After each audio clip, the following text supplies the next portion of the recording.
എന്റെ പൊന്നെ, എന്റെ മണം തന്നെ ഒന്നും പറയണ്ട. ഇതിനകത്ത് മസാല ഒന്നുമില്ല. പക്ഷെ ഈ പറഞ്ഞ പോലെ വേണ്ടേ നോക്കിക്കേ, കൊഞ്ചൊന്നും തപ്പിയെടുക്കണ്ട. മാത്രല്ല ആ ഒരു വെളിച്ചെണ്ണയുടെ മണം, വെളുത്തുള്ളിയുടെ മണം, ആ കറിവേപ്പിലൊക്കെ ഇട്ടതിന്റെ മണം. ഇപ്പൊ ചൂടാ, ഞാൻ എന്നാലും ഒരു ഇച്ചിരി തിന്നും അല്ലേ? കഴിക്കാം അത്ര ചൂടൊന്നും ഉണ്ടല്ലോ. തല കഴിക്കണ്ട. തല ഇപ്പൊ കഴിച്ചാൽ നാണക്കേടാ. എന്റെ പ്രേക്ഷകർ വിചാരിക്കും ഇവിടെ എന്നാ കാണിക്കുന്നതെന്ന്.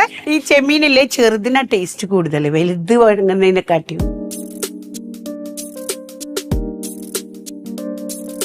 ഉപ്പൊക്കെ എന്നാ കറക്റ്റാന്നേ നോക്കിട്ടേ എല്ലാം നോക്കിട്ടേ ഇല്ല. എന്നാ കറക്റ്റാ നോക്കിയേ. ഇതാ പറയുന്നേ, ഇതൊക്കെ കുറച്ചൊക്കെ പഠിക്കണം. ഇങ്ങനെ ചുമ്മാ വർത്താനവും പറഞ്ഞ് എന്നേലും ഒക്കെ ഉണ്ടാക്കി എന്റെ പ്രേക്ഷകരെ പറ്റിച്ചോണ്ടിരുന്നിട്ട് കാര്യമുണ്ടോ? ഇല്ല.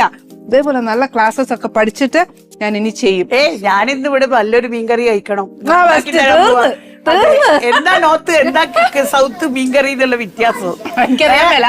ഞാൻ ഇനി ചെയ്യാൻ പോകുന്നത് ഏത് രീതിയിൽ എത്തുമെന്നുള്ളത് എനിക്ക് ഒരു പിടുത്തമില്ല. ഇതിന്റെ മുമ്പിലൊന്നും അതങ്ങനെ പറയരുത്.